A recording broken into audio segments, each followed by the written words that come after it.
আমরা আজ যে বিষয়ে সামান্য আলোকপাত বা পর্যালোচনা সাক্ষাৎকার ছিল গুরু মহারাজের অশেষ বিশেষ করুণা দৃষ্টিতে, প্রসন্ন দৃষ্টিতে, সেটি হলো ভাগবত সত্য নয়, পরম সত্য। ভাগবত ধর্ম নয়, পরম ধর্ম। সত্য নয়, পরম সত্য। ধর্ম নয়, পরম ধর্ম। এই প্রসঙ্গেই আজকের পর্যালোচনা সাক্ষাৎকার। শব্দে আপনারা ধ্যান দিয়েছেন। সত্যং পরং ধীময়ী। ভাগবত সত্য বা পরম সত্যের কথা বলেছেন এবং ভাগবত ধর্ম তৎসহ পরম ধর্মের কথা বলেছেন। সত্য পরম সত্য, ধর্ম পরম ধর্ম। এই প্রসঙ্গে আসুন, ভাগবত কৃপায়, শ্রীল গুরু মহারাজের কৃপায় আপনাদের প্রসন্ন দৃষ্টিতে আমরা ধ্যান বা মনোযোগ সহকারে শ্রবণ করার চেষ্টা করি। সত্য শব্দে আমরা পরিচিত। সত্য যার অস্তিত্ব, যার সত্তা সর্বদা অবিনাশী, শাশ্বত।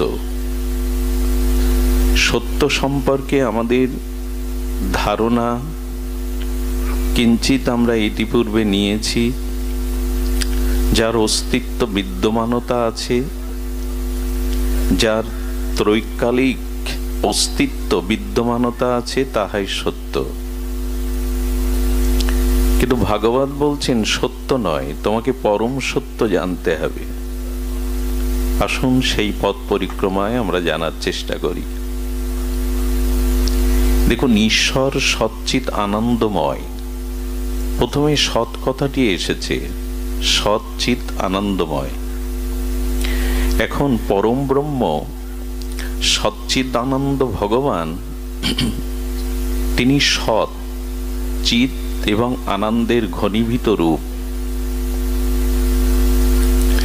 এখন ঈশ্বর যদি সৎ হয়, আমাদের জগৎ কি সৎ? বললেন জগৎকে মিথ্যা বলা যাবে না। জগৎ মিথ্যা একথা নির্বিশেষবাদী শঙ্কর সাক্ষাৎ জগৎগুরু শঙ্করাচার্য বলেছেন, ব্রহ্ম সত্য, জগৎ মিথ্যা। কিন্তু আমাদের আচার্যগণ বলেছেন জগৎ মিথ্যা নয়। এই অনন্ত বিশ্বব্রহ্মাণ্ড যিনি রচনা করেছেন, সেই সচ্চিদানন্দ ভগবানের কৃত এ জগৎ মিথ্যা নয়। এ জগতের মধ্যেই তিনি তার সৌন্দর্যকে, মাধুর্যকে প্রকাশ করেছেন। মৃত্তিকার ঘট দর্শন করলে যেমন কুমোরের কথা মনে হয়, মাটি আপনা আপনি ঘট হতে পারে না, কোনো কুমোরের মনোসংবেদ্য পরিকল্পনার দ্বারা রূপ নিয়েছে মাটিটা ঘটে। তেমন মাটির বা মৃত্তিকার ঘট দেখলে যেমন কুমোরের কথা স্মরণ হয়, এই অনন্ত বিশ্বব্রহ্মাণ্ড সুচারুরূপে সৌন্দর্য মাধুর্যে অলৌকিক তত্ত্বে যিনি সৃষ্টি করেছেন, জগৎ দেখলেই বিস্মরণ না, বরঞ্চ ঈশ্বরকে স্মরণ হয়, তিনিই রূপ দিয়েছেন। জগৎ মিথ্যা নয়, কারণ সত্য সুন্দর ভগবান কৃত যে জগৎ সৃষ্টি, তা মিথ্যা হতে পারে না। তবে জগৎ অনিত্য, মিথ্যা নয়। কি বলা হলো? খুব ধ্যান দিতে হবে।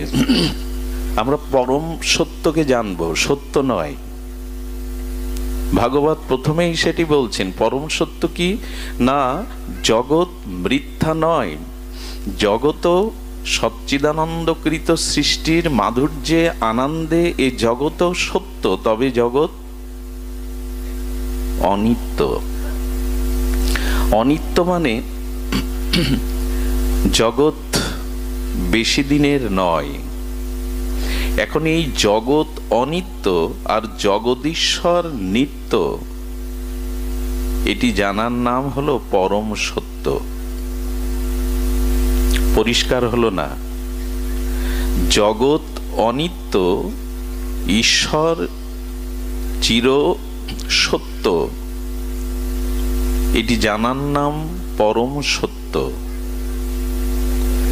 তো এটা মৌখিক আমরা বলি জগৎ অনিত্য, জগৎ ক্ষণস্থায়ী, জগৎ বিনাশশীল, কিন্তু একমাত্র ঈশ্বরই সত্য। এই প্রপঞ্চ যা কিছু সৃষ্টি চরাচর এগুলো অনিত্য, এটি যথাযথ রূপে প্রজ্ঞার দ্বারা, অনুভূতির দ্বারা জানার নামই হলো মহা সত্য। এখন জগৎ অনিত্যকে জানতে হবে। এই শরীর, সংসার, পঞ্চভূত অনিত্য, এটি যথাযথ রূপে অনুভূতিতে আসতে হবে। তখনই পরম সত্যরূপ আপনি জানতে পারবেন। জগতের প্রতি যে মোহ, ত্রিগুণ মায়ার প্রতি যে আসক্তি, মোহ যতদিন আছে ততদিন সত্য জানলেও পরম সত্য জানা হবে না। এই জন্য শরীর, সংসার সেই মহাসত্য জানার একটি উপায় মাত্র। এই শরীরটা পেয়েছি, সংসারটা পেয়েছি, এটি ওই পরম সত্যকে অর্থাৎ সচ্চিদানন্দকে, ঈশ্বরকে জানার জন্য, তাকে প্রাপ্তির জন্য। কিন্তু এগুলি যদি তার প্রাপ্তির পথে, তার ভজনের পথে অন্তরায় হয়, অন্তরায় তো হয়েই গেছে। দেহ নিয়ে, সংসার নিয়ে আমাদের মাতামাতি তো কম না, আমাদের আসক্তি তো কম না। এই আসক্তি যতদিন আছে ততদিন মহাসত্য থেকে আমরা অনেক দূরে, অনেক দূরে। এই জন্য ভাগবত প্রথম বলছে ধ্যান করো সত্যং পরং ধীময়ি। সেই মহাসত্যের, পরম সত্যের ধ্যান করো। জগতের ধ্যান, জগতের চিন্তা, জগতের মোহ, এটি অন্ত না হওয়া পর্যন্ত তুমি পরম সত্যের অনুসন্ধান পাবে না। কি করে বোঝায়? দেখুন, আপনি কোনো দূরে যাত্রা করবেন, মথুরায় যাবেন। মথুরা যাওয়ার আগে আপনি টিকিটটা 1 মাস বা 2 মাস আগে কেটে নেন, স্বাচ্ছন্দ্যে যাত্রা যাতে সরল হয়, সুখপ্রদ হয়। টিকিটটা কাটার পর উপযুক্ত সময়ে আপনি উপস্থিত হন, সেই রেল স্টেশনে উপযুক্ত সময়ে উপস্থিত হন। ট্রেনেও উঠলেন, আপনার কামরায় সিটেও উঠলেন। এখন ট্রেনের কামরাতে সিটে ওঠার পরে যদি কেউ জিজ্ঞাসা করে আপনি ট্রেনে উঠেছেন কেন, সিটে বসার জন্য, কি উত্তর হবে?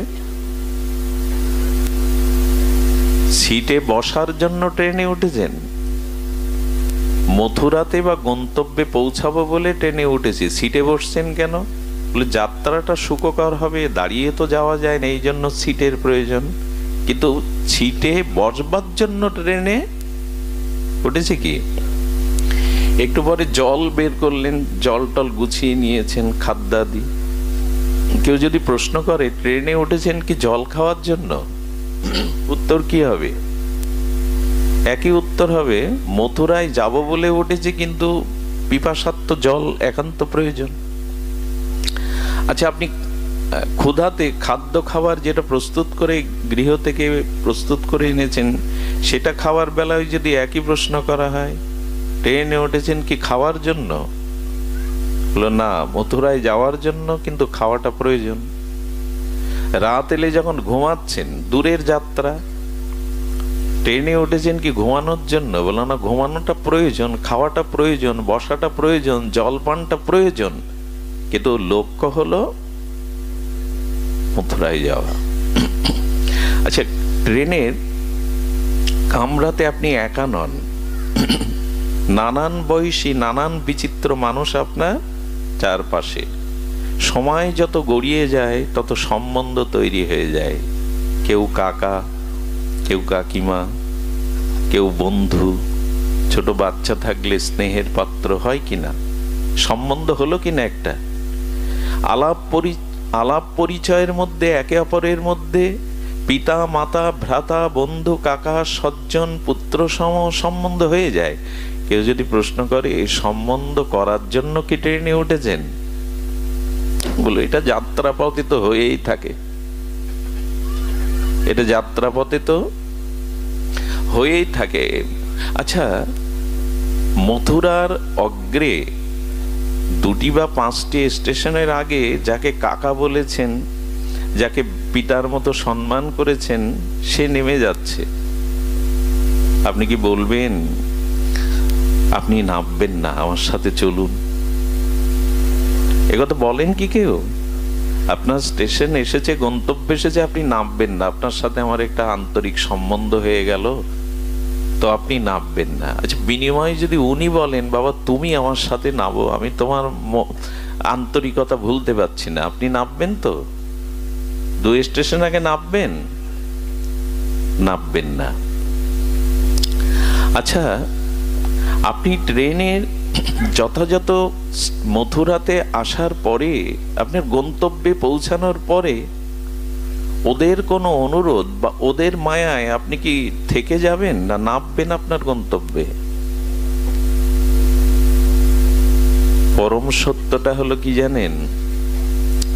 এই ট্রেনটাকেই সংসার মনে করুন। এখানে আপনি উঠেছেন সেই পরম সত্যের কাছে পৌঁছানোর জন্য, যার কাছ থেকে এসেছিলেন, যার কাছ থেকে এসেছিলেন ওইখানে গন্তব্য। আচ্ছা, নদীর সৃষ্টি কোথা থেকে? নদীর সৃষ্টি কোথা থেকে? সাগর থেকেই তো। তো সাগর থেকেই নদীর সৃষ্টি।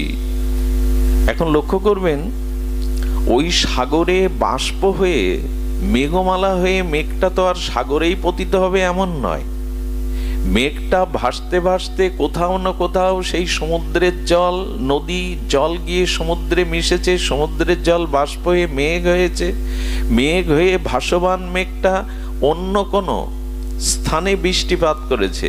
সেটা হিমালয়ে হতে পারে, হিমালয় থেকে গড়িয়ে খাল বিল হতে পারে, নদ নদী হতে পারে। তারপরে লক্ষ্য কোথায়? নদীতে, আবার লক্ষ্য সমুদ্রে। আমরা এসেছি মানে আমরা অংশ, ভগবান অংশী, আমরা অংশ, ভগবান অংশী। আমরা তার কাছ থেকে এসেছি। গন্তব্য আমাদের সেই পরম সত্যময় সচ্চিদানন্দ পরম ব্রহ্মের কাছে ফিরে যাওয়া। মাঝখানে সংসার রূপ ট্রেনে উঠে পড়েছি। এখানে খেতে হয়, খাও। যাত্রাপথটা তো তোমাকে সুখময় করতে হবে। পিতা পুত্র কন্যা কুটুম্ব আত্মীয় স্বজন পাতাতে হয়, পাতাও। সম্বন্ধের খাতিরে তাদের প্রতি কর্তব্য করতে হয়, করো। খাও দাও ঘুমাও খেলা করো বিনোদন করো, কিন্তু তোমাকে তোমার স্টেশনে নামতে হবে। এরা তোমার সাথে কেউ যাবে না। এইটি তত্ত্ব তো অনুভূতির দ্বারা জেনে যাওয়ার নামই হলো পরম সত্য। এটা জানা আপনাদের হতে পারে, অনুভবী জন আপনারা, ভজনশীল জন, আমার জানা হয়নি, আটকে আছি। এভাবে জন্ম মৃত্যু, কত ক্রম, কত কল্প, কত জন্ম, এইভাবে আটকে আছি। ওই যে জলটা সমুদ্র থেকে বাষ্প হয়ে মেঘ হয়ে পড়লো, ওকে আবার সমুদ্রে ফিরে যেতে হবে। না ফিরে যেতে পারলে কিন্তু ওই ড্রেনে কোনো দূষিত জলাশয়ে আটকে কতকাল থাকবে তার ঠিক নেই। আবার বাষ্প হয়ে উঠবে, আবার গড়িয়ে গড়িয়ে হিমালয় পাদদেশ নালা দিয়ে সমুদ্রে তাকে যেতে হবে। আপনাকে আমাকে যেতেই হবে। মাঝগানের এই যাত্রাটা যাতে সুখময় হয়, এজন্য সকলের সাথে সুব্যবহার করুন। ব্যবহারিক দিকটা সংহত রাখুন, সংযত রাখুন, কিন্তু নামতেই হবে, এটা ছাড়তেই হবে। এটা যথাযথ রূপে জেনে যাওয়ার নামই হলো পরম সত্য। এটা জানতে হবে। আমাদের এই যে সাধনার ধন, এই দেহ মন বিচার বিবেক বুদ্ধি, এই জগৎ পেয়েছিলাম, এটা সাধনার উপকরণ হিসাবে। মনে পড়ে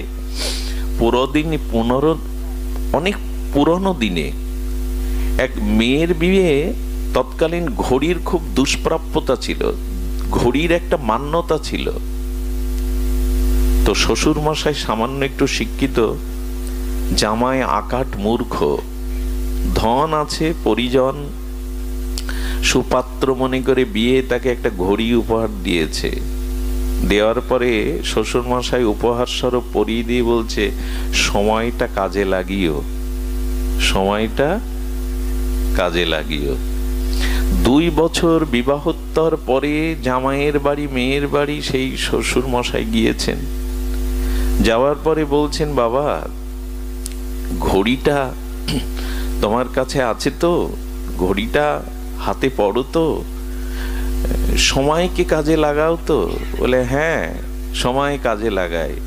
কি করেছে জানেন? ঘড়িটা সামনে ধরার পর দেখে ঘড়ির ওপরের যে পাট সেইটা খুলে ওর মধ্যে চুন রাখা শুরু করেছে। পান খায়, যে ওপরের পাটটা ওইটা খুলে ওর মধ্যে চুন ভরে রেখেছে।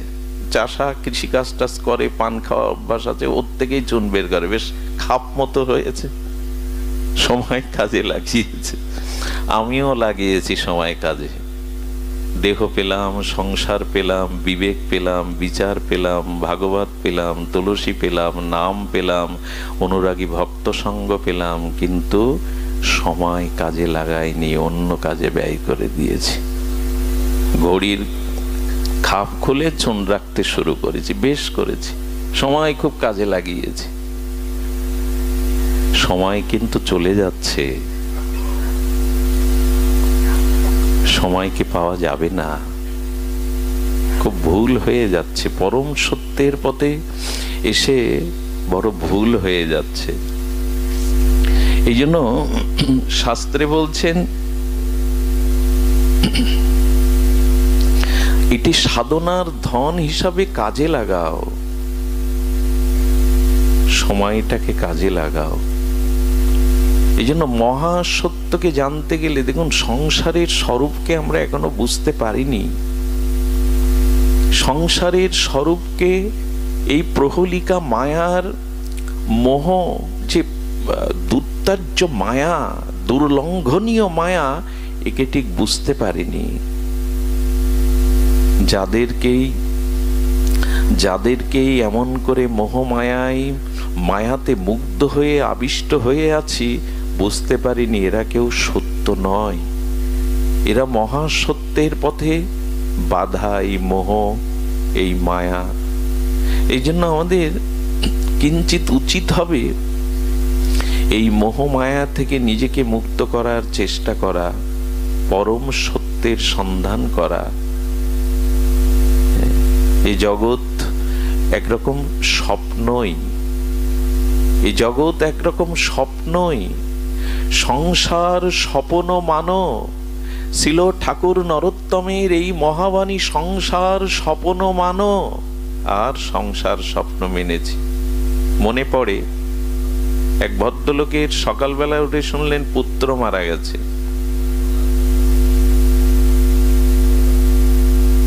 মৃত পুত্রকে নিয়ে কাঁদবে, কিন্তু উনি হাসছেন। স্ত্রী ভাবল যে পুত্রহারা পিতার শোকের কারণে তিনি উন্মাদ হয়ে গেছেন, স্মৃতিশক্তি হারিয়েছেন। স্ত্রীর মুখপানে চেয়ে বললেন, আমি স্মৃতিশক্তি হারাইনি, তবে পুত্র হারিয়ে আপনি হাসছেন, কখনো আবার কাঁদছেন। বলেন, আমি কাঁদবো না হাসবই বিচার করছি। কথা বলেন না, কি বিচার করছেন? আমি ভোরবেলা স্বপ্ন দেখলাম আমি রাজা হয়েছি, আমার পুত্র জন্ম নিয়েছে, রাজপুত্র, সকালবেলা উঠে দেখছি এই পুত্র মারা গেছে। এখন ওই রাজা হওয়ার রাজপুত্র প্রাপ্তিতে হাসবো না এই পুত্র হারিয়ে কাঁদবো, এটাই বিচার করে পাচ্ছি না। বলেন ওটা তো স্বপ্ন, এটা তো সত্য। বললেন ঠাকুর মশাই বলে দিয়েছেন, ভাগবত বলে দিয়েছে, সংসারটাও একরকম স্বপ্ন। তো সংসার যদি স্বপ্ন হয়, ওটাও যদি সত্য হয়, আমি বিচার করছি ওটার প্রাপ্তিতে আমি হাসবো না এটা হারানোর জন্য কাঁদবো। কি বিচার দেখুন। হ্যাঁ, রাতের স্বপ্নটা ক্ষণিকের, আর সংসারের স্বপ্নটা একটু দীর্ঘ সময়। এটা স্বপ্ন ছাড়া কিছু নয়। এভাবে তত্ত্ব অনুভূতির দ্বারা জেনে যাওয়ার নাম হলো পরম সত্যকে জানা।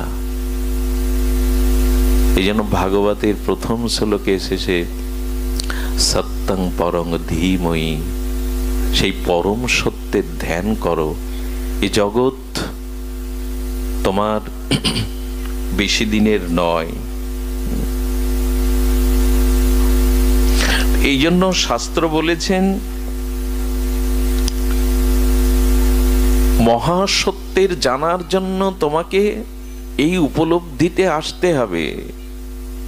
ত্রিগুণময় এই মায়ার সংসার অনেকটা স্বপ্নের মতোকে সত্য ভেবে আঁকড়ে ধরে ভুল করেছি। সূচনা ছিল পরম সত্যকে জানা। দ্বিতীয় শব্দটা কি ছিল? দ্বিতীয় শব্দ ছিল সত্যং পরং ধীময়ী। আচ্ছা, আমরা ধ্যান দিয়ে শুনছি তো, ভাগবত শ্রবণ করতে হবে কিন্তু ধ্যানের দ্বারা। এই গ্রন্থ সাধারণ গ্রন্থ নয়, এটি কোনো পুস্তক বা গ্রন্থ নয়। ভগবানের থেকেও যার বেশি কৃপা করুণা এই বিশেষত যুগে, তিনি হলেন ভাস্বর ভাস্কর ভগবানের অভিন্ন কলিবার শ্রীমৎ ভাগবত। ভাগবত সাধারণ গ্রন্থ নয়, সর্ববেদান্ত সার অমল পুরাণ শ্রীমৎ ভাগবত। এর বক্তাও আশ্চর্য, এর মধ্যে মহা মহিমাও বড় আশ্চর্য। যারা শ্রবণ করে অনুভূতি দিয়ে, যারা ব্যক্ত করে, তারাও আশ্চর্যবোধ। আচ্ছা, আমাদের রাজর্ষি জনকের স্ত্রীর নাম ময়না। কি নাম? ময়না। তো ময়না রাজর্ষি জনকের কাছে একদিন প্রশ্ন করছে, আপনি বলতে পারেন বর্তমান কালে এই বিশ্ব ব্রহ্মাণ্ডের মধ্যে শ্রেষ্ঠ? রাজর্ষি জনক বিচার করে বললেন, আমার দৃষ্টিতে সকলেই সাধু, কিন্তু সর্বাগ্যে দুইজন। একজন হলেন দেবশ্রীপাদ নারদ, আর একজন হলেন পরমহংস শিরোমণি কুলতিলক সুখদেব গোস্বামী। বলেন দুইজন হয়ে গেল তো, আমি একজনকেই বেছে নিতে চাইছি। বলে তাহলে তুমি পরীক্ষার দ্বারা বেছে নাও, আমি দুজনকে আহ্বান করছি। প্রথমে নারদ এলেন, ছোট একটা আসন। সেই ছোট আসনে নারদকে পাদর্ঘ্য দিয়ে পাদ প্রক্ষালন করে আসনে বসিয়েছেন। বসানোর পরে কিছুক্ষণ পরে সুখদেব গোস্বামী এসেছেন। ওই যে পরমহংস, এই জগতের মায়া যাকে স্পর্শ করতে পারেনি, তো পরমহংস ছিল সুখদেব গোস্বামী। এসে আবেশেই বসেছেন, কে পাশে বসে এসে খেয়াল করেননি। দুজনকে আরতি প্রদর্শন করালেন ময়না। আরতি প্রদর্শন করিয়ে প্রণাম করতে গিয়ে ওই দুজনের মাঝখানে অল্প একটু জায়গায় ময়না বসে গেলেন। এখন যেই বসেছে, নারদ উসখুস করছে, পেছাচ্ছে, মানে মাতৃ স্পর্শ পাচ্ছে তো, পেছাচ্ছে, পেছনে যাচ্ছে, এই করতে করতে উনি পড়েই গেছেন। সুখদেব গোস্বামী নির্বিকার, নীরব। রাজর্ষি জনক বললেন, বিচার হয়ে গেছে? বলে হ্যাঁ রাজর্ষিপাদ, বিচার হয়ে গেছে। কারণ নারদের এই বোধ আছে কে নারী এবং কে পুরুষ। এই জন্য আমি আসনে বসাই উস্কুট করতে করতে উনি স্থান থেকে পড়ে গেলেন। কিন্তু সুখদেব গোস্বামীর এই চিন্তা ভেদ নাই কে নারী কে পুরুষ, উনি সর্বত আত্মদর্শন করেন। কে নারী কে পুরুষ এই ভেদ নাই, উনি সর্বত আত্মাকে দর্শন করেন, পরমাত্মাকে। এই জন্য আমার দৃষ্টিকোণে ভাগবতের বক্তা হলেই পরমহংস শ্রী সুখদেব। এটা সাধারণ গ্রন্থ নয়, কে বলছেন দেখুন। এই জন্য ভাগবত শুনতে হবে সাবহিত হয়ে। মহাপ্রভু শুনতেন সাবহিত হয়ে, খুব সতর্ক হয়ে। কারণ ভাগবত উপলব্ধি আনতে, আমি গতদিন বলেছিলাম, গুরু দ্রোণাচার্য কৌরব পাণ্ডবদের একত্রিত করেছেন।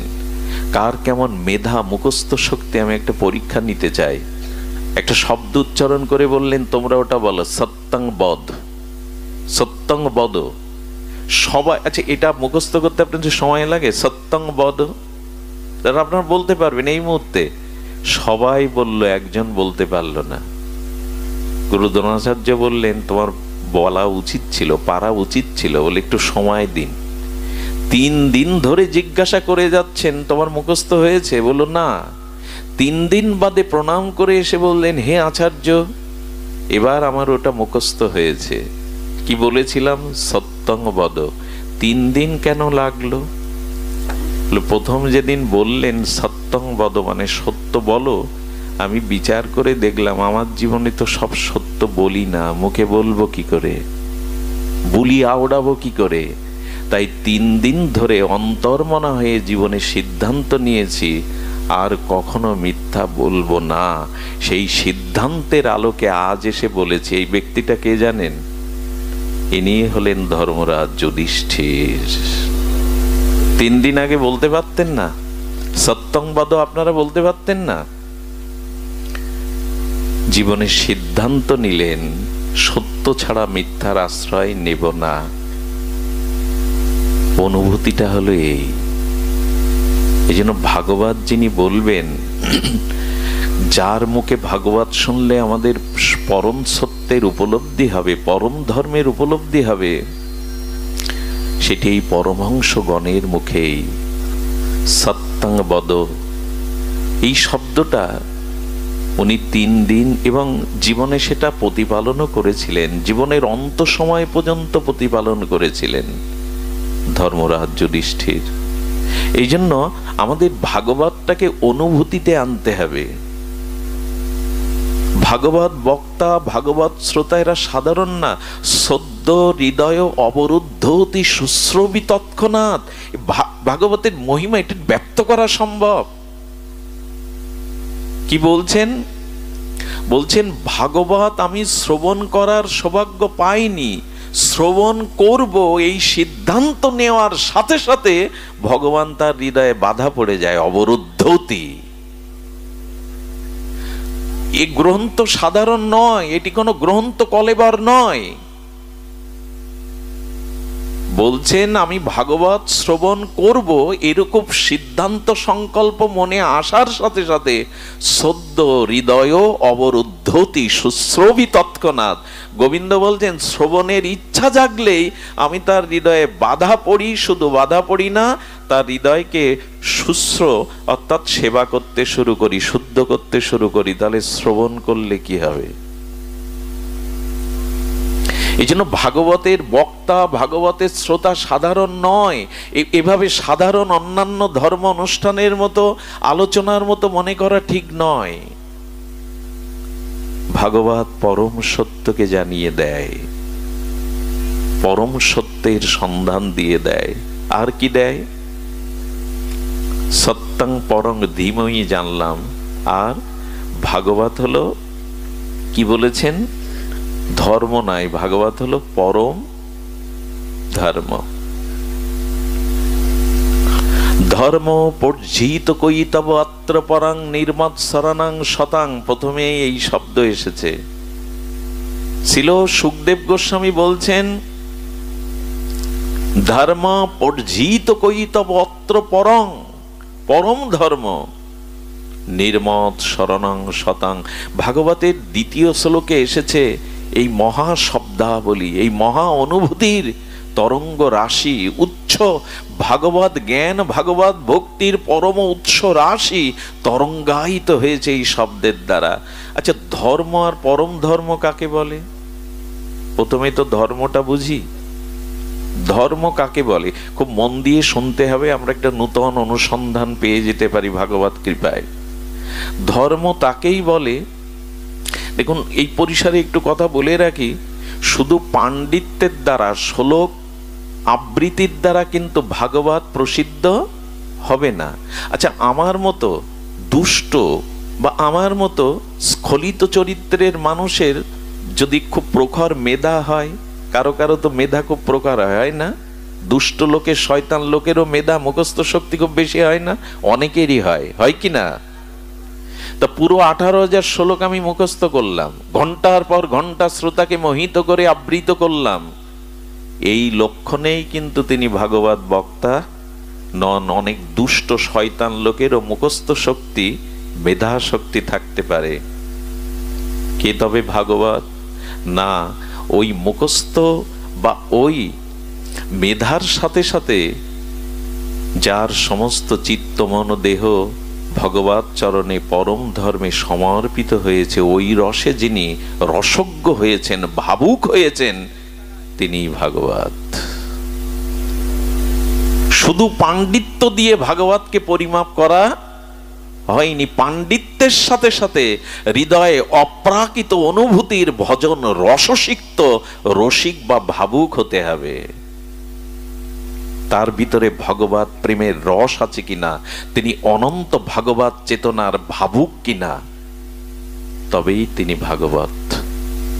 আমাদের মতো নরাধম মাদিস্য জীবের মতো এই আসনে বসবার কোনো অধিকার নেই, এবং আমাদিস্য এরকম জীবাধমের পক্ষে ভাগবত প্রকাশ করাও সম্ভব নয়। অপ্রাকৃত বস্তু কখনো প্রাকৃত গোচর হয় না। এই জন্য আমরা পরম ধর্ম জানার আগে জানি ধর্ম কাকে বলে। এটা খুব অদ্ভুত কথা এসেছে। দেখুন, ধর্ম আজকে আচারিত হচ্ছে প্রচুর, কিন্তু প্রকৃত ধর্মটা কি একটু ধ্যান দিতে হবে। রাবণ সারাটি জীবন তার পাণ্ডিত্য, আমার মনে হয় রাবণের পাণ্ডিত্যের মতো পাণ্ডিত্য ভূমণ্ডলে খুব কম ছিল। আমরা তো মুখস্থ করে শ্লোক মুখস্থ করতে পারি না, দেখে দেখে বলি, আর অনর্গল শ্লোক রচনা করে বলতেন। তার মেধা, তার বিদ্যা বৈদুষ্য জগতে বড় বিখ্যাত রাবণের। রাবণ কৈলাসে গিয়ে কৈলাস উঁচু করে ধরতেন। পার্বতীকে শিব ঠাকুর মাঝে মাঝে বললেন, ভূমিকম্প হচ্ছে নাকি পার্বতী? বললেন, কৈলাসে তো প্রভু আপনি আছেন, ভূমিকম্প হওয়ার কথা না, আপনার এক শিষ্য এসেছে। তো শিষ্য এসে কৈলাস নাড়া দিচ্ছে কেন? বলি, এটাই ওর প্রণামের ধরন। ও লাইনে দাঁড়িয়ে দেবতা ঋষিদের সাথে আপনার কি প্রণাম করবে? টোটাল সমগ্র কৈলাসটা তুলে হাতে নাড়াচ্ছে। শিব ঠাকুর গিয়ে বললেন, রাবণ তোমার আর আসার দরকার নেই, আমি লঙ্কায় যাব প্রতিদিন পূজা নিতে। রাবণ এমন পূজা করত, মাঝে মাঝে ফুল না থাকলে মাথা কেটে দিত, 10টা মাথা তো 5টা কেটে দিয়ে দিত। সারাটা জীবন এভাবে ভগবান শঙ্করের উপাসনা করেছেন। আর রাম ভগবান রঘুপতি একদিন মাত্র রামকে, এই ভগবান শঙ্করকে অভিষেক করেছিলেন রামেশ্বরে। কদিন করেছিলেন? একদিন। উপাসনা কদিন করলো? আর রাবণ সারা জীবন। যুদ্ধে কে জয়ী হলো? একদিনের পূজাতেই ভগবান শঙ্কর, ওনারও তো উপাস্য ভগবান শঙ্কর রাবণের। শঙ্কর তাকে বিজয় এনে দিতে পারেনি। সংকেত কি দিল জানেন? ধর্মকর্ম সারা জীবন করলাম, পূজা পার্বণ শ্রবণ কীর্তন সারা জীবন করলাম, কিন্তু প্রকৃত ধর্ম উপলব্ধি করতে পারলাম না, পাওয়া যাবে না। অল্প ধর্ম করুন, কিন্তু চরিত্র, নিজের ব্যবহার, নিজের বিবেক বিচার এগুলো সনুন্নত রাখুন। বেশি পূজার প্রয়োজন হবে না, বেশি আরাধনাও লাগবে না। এখন তো স্রোতের মতো বইছে ধর্ম, স্রোতের পূজা পার্বণ যাগ যজ্ঞ স্রোতের মতো বইছে। একদিনের আরাধনায় ভগবান শঙ্করের কৃপা পেলেন। আমরা তো কত কাল ধরে করছি। আচ্ছা, একটি পিতার দুটি সন্তান, একটি সন্তান পিতাকে খাটে রাখে, পালঙ্কে রাখে, আর কত সেবার ব্যবস্থা, সুখের ব্যবস্থা, যা চাই দিয়ে দেয়, কিন্তু পিতার আদেশ মেনে চলে না। আরেকটি সন্তান পিতাকে ওইভাবে সেবা করতে পারে না, মাঝে মাঝে এসে প্রণাম করে, কিন্তু পিতার আদেশটা জীবনে প্রতিপালন করে। পিতার কাছে গ্রহণীয় কে হবে? আদেশ পালন করে। ধর্ম তাকেই বলে, ধর্ম কাকে বলে? কর্তব্যের পথে যিনি চলেন, কর্তব্যের পথে যিনি চলেন এবং যার কর্তব্য কর্মের মধ্যে ধ্যান দিন। ধর্ম শব্দের একটা অভিনব অর্থ হলো যিনি ঈশ্বর বা শাস্ত্র প্রদত্ত কর্তব্য কর্ম পরায়ণ হয়ে সমষ্টি অর্থাৎ বেষ্টির সাথে সাথে নিজের সাথে সাথে অন্যের কল্যাণ করেন, ইনি ধর্ম করেন। বোঝা গেল না? শাস্ত্র ও ঈশ্বর নির্দিষ্টিত কর্তব্য কর্ম যিনি করেন এবং যিনি শুধু নিজের মঙ্গল না চেয়ে সমষ্টি সকলের মঙ্গল চান, ইনি ধর্ম করছে। যিনি শুধু নিজের উদ্ধার, নিজের কল্যাণের জন্য কর্তব্য কর্ম শাস্ত্র যাগযজ্ঞ করছে, তিনি ধর্ম পালন করছেন না। এটাকে স্বার্থ বলা যায়। কি বলা যায়? আজকের এত যাগযজ্ঞে কাজ হচ্ছে না কেন জানেন? শুনে নিন। সমষ্টির কল্যাণ নিজ কল্যাণের সাথে যদি আপনি না চান, সে যোগ্য নয়, সেটি আদৌ ধর্ম নয়। আমাদের ভাগবত কি বলে দিয়েছেন জানেন? এত বড় কথা কোনো শাস্ত্র বলেনি, যে অপরকে অপমান করবার জন্য, অন্যের কাছে প্রতিযোগিতায় নিজের মান সম্মান বাড়ানোর জন্য, নিজের যশ খ্যাতি অহমিকা প্রকাশের জন্য যজ্ঞ করে, এর মাথা কেটে নাও। ভাগবত বলেছেন। এই শব্দ উচ্চারণ করতে গিয়ে আমার লোম খাড়া হচ্ছে, ভয় হচ্ছে কথাটা বলতে। অপরকে দেখানোর জন্য, অপরকে অপমান করবার জন্য, নিজের যশ খ্যাতি ঢাকঢোল পিটানোর জন্য যারা ধর্মীয় যজ্ঞ করে, মাথা কেটে নিতে বলেছেন তাদের। শুধু বলেননি, মাথা কাটাও হয়েছিল। পৃথিবীতে প্রথম যজ্ঞ কে করেছিল বলুন? এই পৃথিবীতে প্রথম যজ্ঞ করে দক্ষ প্রজাপতি। দক্ষ, উনি প্রথম যজ্ঞ করেন। সে যজ্ঞ সাধারণ না, ঋষিরা ছিল, মুনিরা ছিল, দেবতারাও ছিল, ব্রহ্মাজিও ছিলেন। শিবকে অপমান করবার জন্য, শিবকে নিচ করবার জন্য এই যজ্ঞের মাথা কেটে নেওয়া হয়েছিল। ভাগবত কি শিক্ষা দিচ্ছে দেখুন। যজ্ঞ অপরকে দেখানোর জন্য না, যশ খ্যাতি ঢাকঢোল পিটানোর জন্য না, অন্যকে অপমানিত করে নিজের মানকে প্রকাশের জন্য ধর্ম এবং যজ্ঞ নয়। যজ্ঞ হতে হবে ব্যষ্টির সাথে সমষ্টির কল্যাণ। তাকেই বলে যজ্ঞ, তাকেই বলে ধর্ম। মাথা কেটে নিল। কি মাথা বসিয়ে দিল? ছাগলের মাথা। তাদের স্মৃতি মনুষ্য স্তর স্মৃতি নয়, ছাগলের মাথা বসিয়ে দিল। এখন হয় কি, ওখানে 70,000 টাকা প্যান্ডেল, আমি 1 লাখ টাকার করে দেখাবো।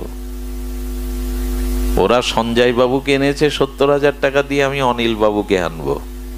প্রতিযোগিতার নাম যজ্ঞ, অপরকে দেখানোর নাম যজ্ঞ আদৌ নয়। বুঝতে ভুল হয়েছে।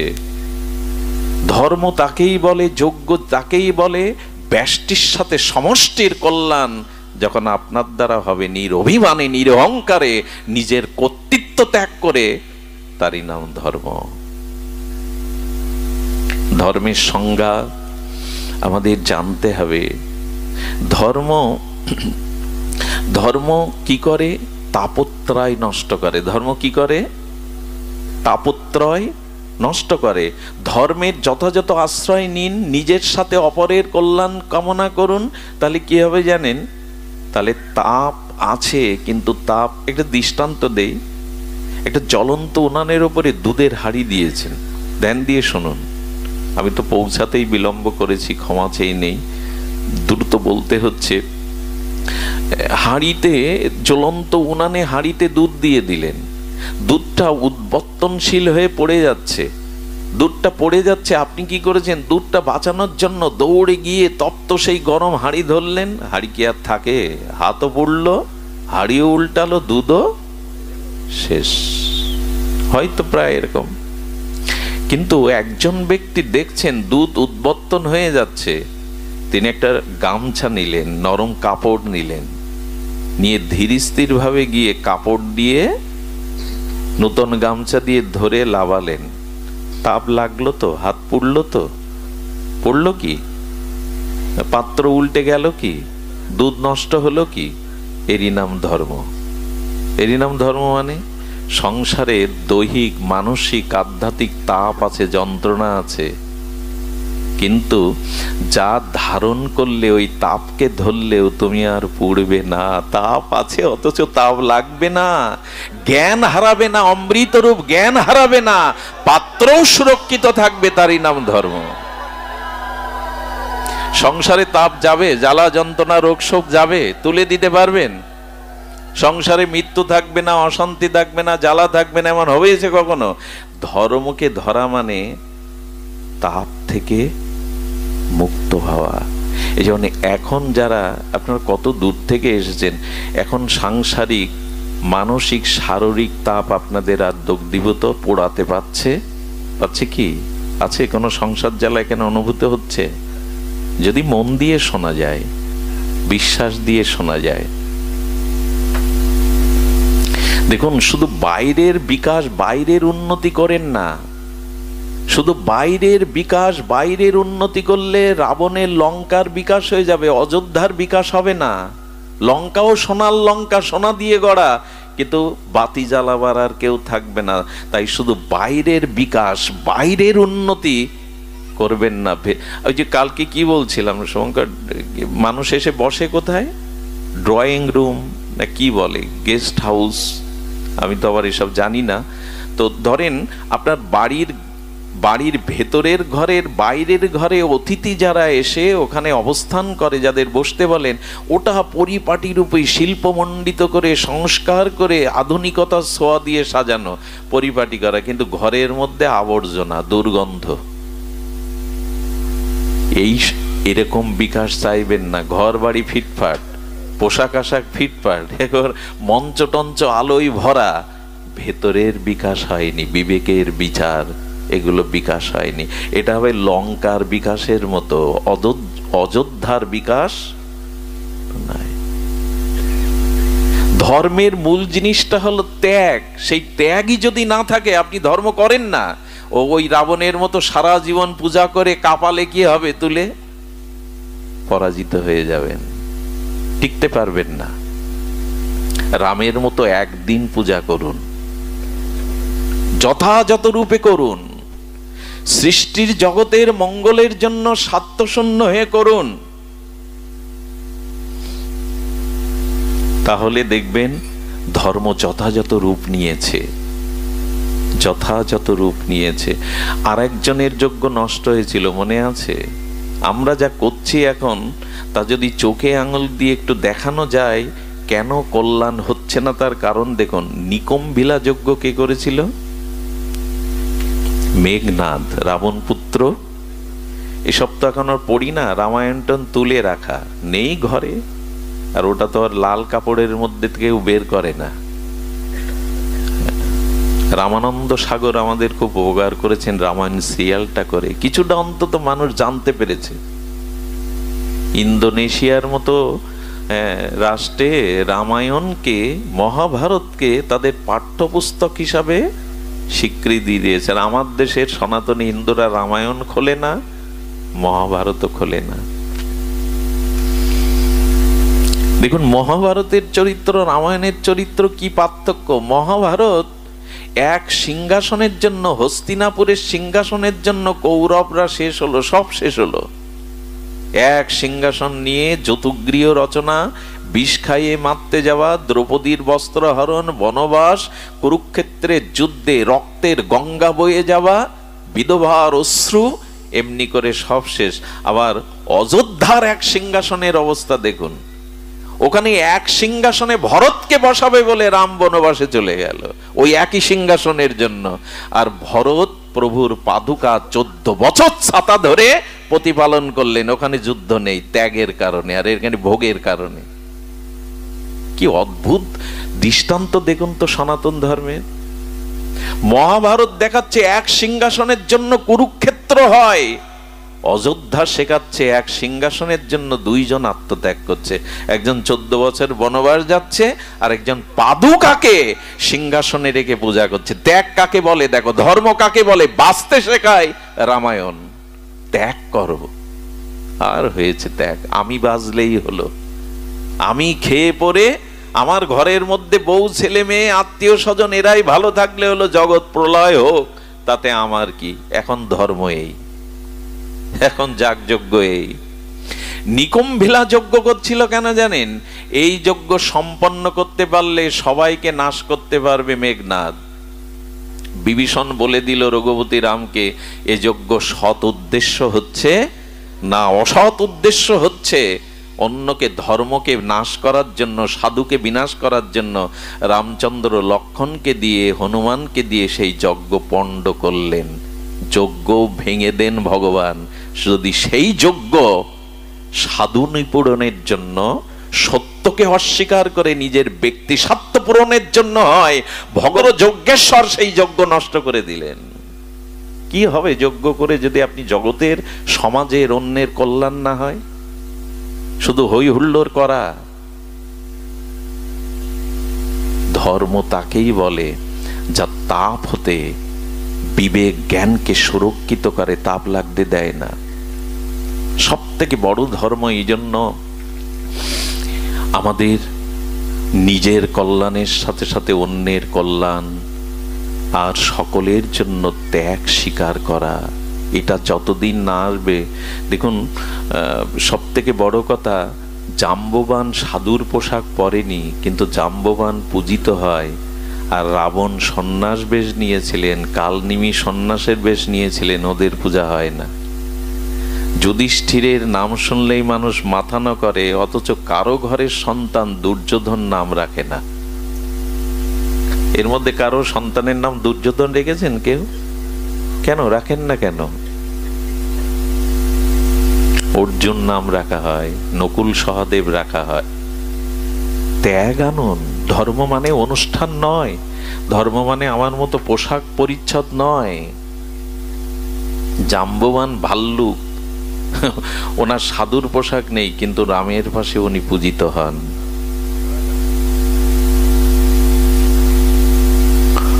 এই জন্য বাইরের আবরণ থাকতে হবে, কিন্তু ত্যাগ থাকতে হবে।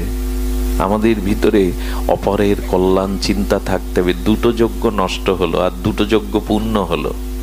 এক বিশ্বামিত্রের যজ্ঞ, রাম লক্ষণকে এনে উনি যজ্ঞ করেছিলেন। কেন জানেন? এই যজ্ঞে রাবণের সমস্ত অনুচরগণ এসে ঋষিদের মেরে যজ্ঞ নষ্ট করে দিত।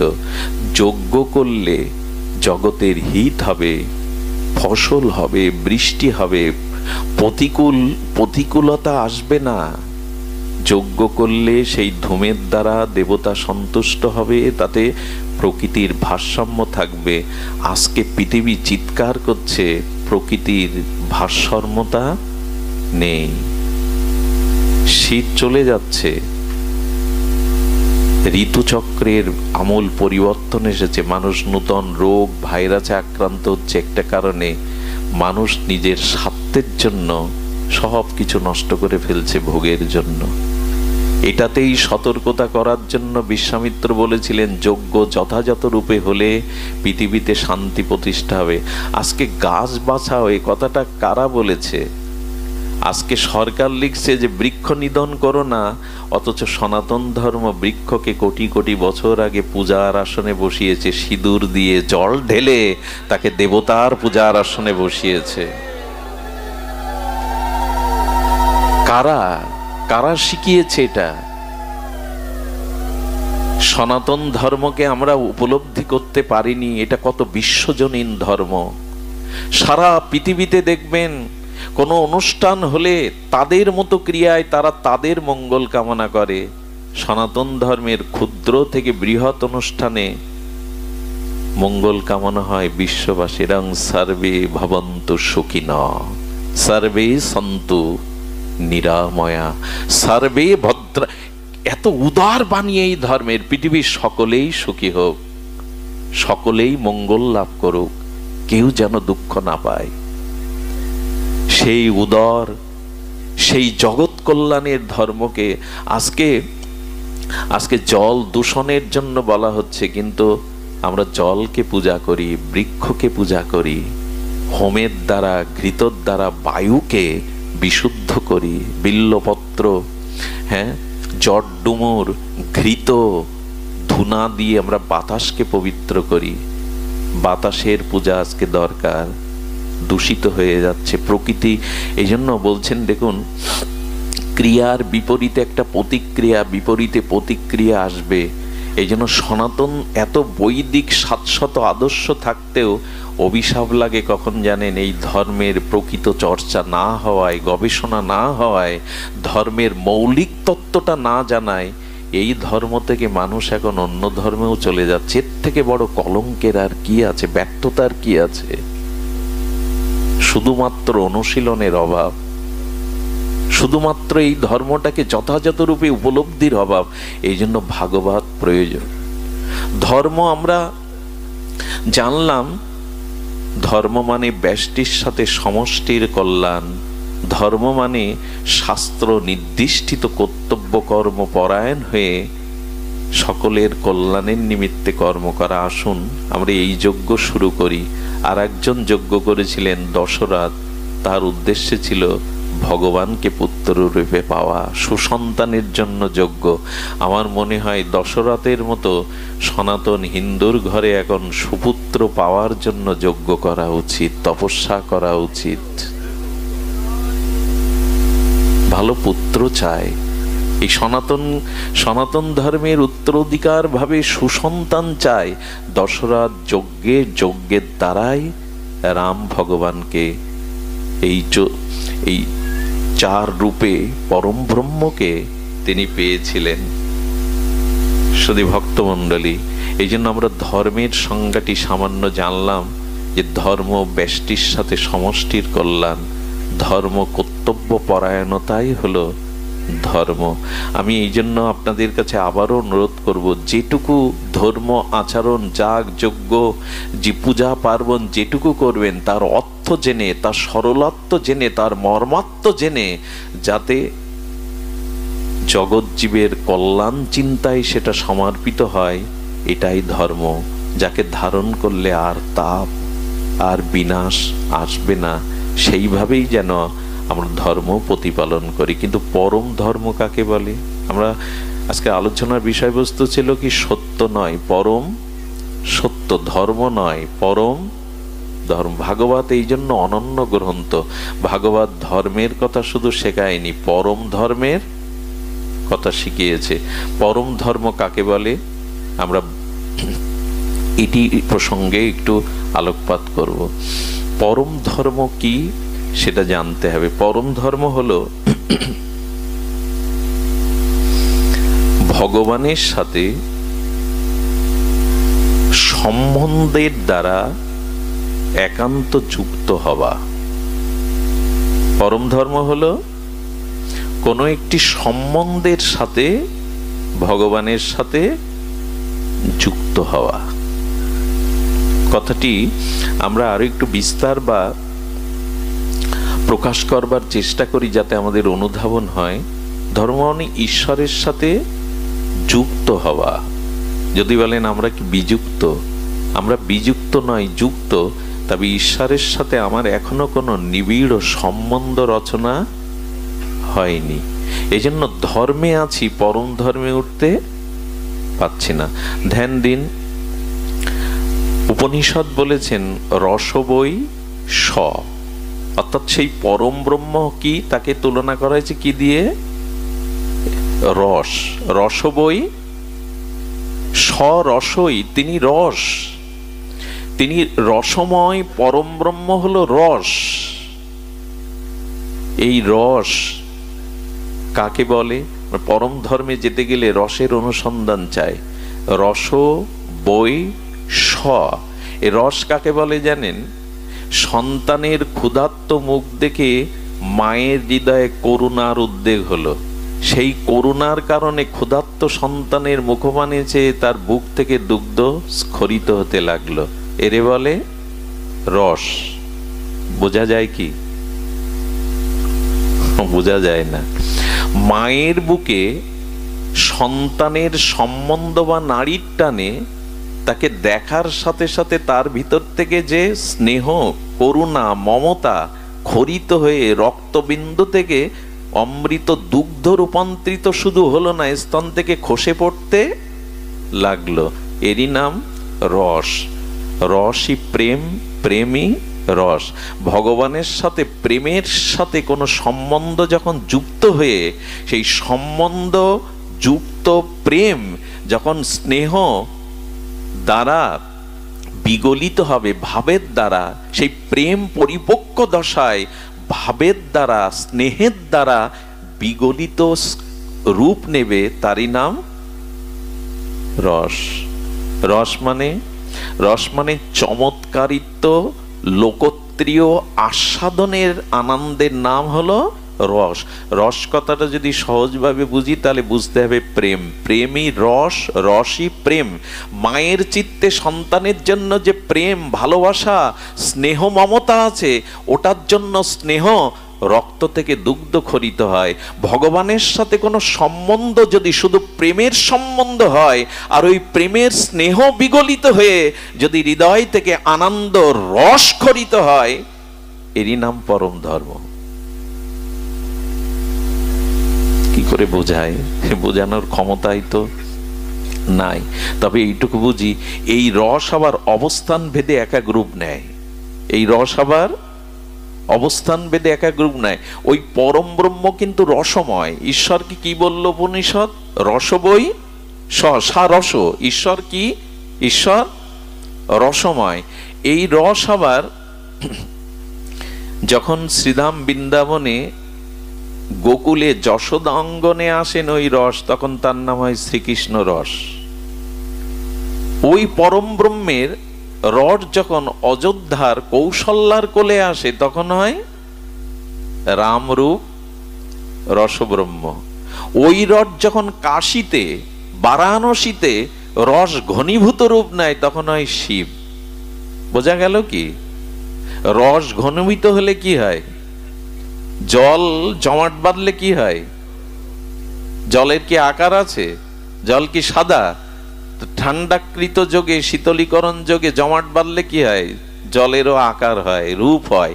সেই রস যখন যশোদার কোলে সম্বন্ধরূপ স্নেহের কারণে রূপ নেয় তখন সেই রসব্রহ্মের নাম হয় কৃষ্ণ। ওই রস যখন কৌশল্যার কোলে যায় তখন হয় রাঘবেন্দ্র, রামভদ্র। ওই রস যখন কাশীতে, বারাণসীতে যায় তখন সেই রসের নাম হয় শিব। ওই রস যখন যোগী, মণি, ঋষিদের চিত্তে আসে তখন সেই রসের নাম হয় কি? নাম হয় বিশুদ্ধ শান্ত রস। যোগী ঋষিদের কি রস আছে ভেতরে? শান্ত রস। ওখানে ওরা জগৎ থেকে সমস্ত অন্তর্মনা হয়ে ওই শান্ত অবস্থায়, কোনো কামনা বাসনা তাদের আর নেই। যোগী ঋষিদের চিত্তে ওই রস এলে কি রস হয়? শান্ত রস। আচ্ছা, ওই রস যদি কোন সেবকের চিত্তে প্রবেশ করে তখন হয় দাস্য রস। বোঝা যায় মা? ওই রস যখন, ওই প্রেম যখন কোন দাসের ভিতরে প্রবেশ করে তখন তার নাম হয় দাস্য রস। ওই রস যখন কোন সখার ভিতরে প্রবেশ করে, বন্ধুর ভিতরে, তখন সেটা হয় সখ্য রস। ওই রস যখন কোন মায়ের ভিতরে প্রবেশ করে সন্তানের জন্য তখন হয় বাৎসল্য রস। কিন্তু আর একটা রস আছে, যে রসটা প্রেমী এবং প্রেয়সীর, যখন প্রেয়সীর মধ্যে ওই রস প্রবেশ করে প্রিয়ার জন্য, প্রীতমের জন্য, তখন হয় ওটা মধুর রস। আমাদের উপাসনাটা এই রসের। আমাদের উপাসনাটা শুষ্ক না, শুধুমাত্র ভগবান তুমি সর্বশক্তিমান, ফুল চল ছড়ালাম, মন্ত্র ঝাড়লাম, এরকম না। আমাদের উপাসনাটা হলো রস উপাসনা। কে জানিয়ে গেছেন এটা? শ্রীমান মহাপ্রভু। এই রস ঘনীভূত হলে, যখন ঘনীভূত হয় এই রস যখন অনেকগুলো মূর্তি ধরে পরম চিন্ময় আনন্দে মগ্ন হয়, তার নাম রাস। এই রস ওখানে ওখানে রাধা কৃষ্ণ নেই, ওখানে গোপীরা নেই, ওখানে রস এক একটা রূপ নিয়েছে। রসের ঘনীভূত রূপ হলো রাস। আর ওই রাস মহাপ্রভু হরিনামের মধ্যে দিয়ে গেলেন। এবার ওই রাস মিলিত আস্বাদন। আমি মনে হয় একটু গভীরে যেতে চেষ্টা করছি, রাতও গভীর হচ্ছে, সময়ও গভীর হচ্ছে। আসুন, রস উপাসনা আমাদের শুষ্ক উপাসনা নয়। চৈতন্য মহাপ্রভু এই রস সিন্ধুর সন্ধান আমাদের দিয়ে গেছেন। চারিদিকে রস আর রস, এখানে বিষ নেই, এখানে অন্য কিছু নেই। এরই বলে পরম ধর্ম। সেই পরম ধর্মের প্রথম সত্তাটি ওই রসে পৌঁছাতে গেলে যেটা আপনাকে ছাড়তে হবে, এই মুহূর্তে যদি ছাড়তে পারেন, ওই রসে আপনারও অধিকার। সেই ছাড়তে হবে হলো পুরুষ অভিমান। ওখানে কোনো পুরুষের প্রবেশ, এসব কথা মেনে নিতে পারবো তো? ওইখানে কোনো, আচ্ছা পুরুষের কেন নাই? নাই এই কারণে, পুরুষ শব্দটার একটা অর্থ হচ্ছে অহংকার। আমি তো কর্তা, আমি তো সব করি।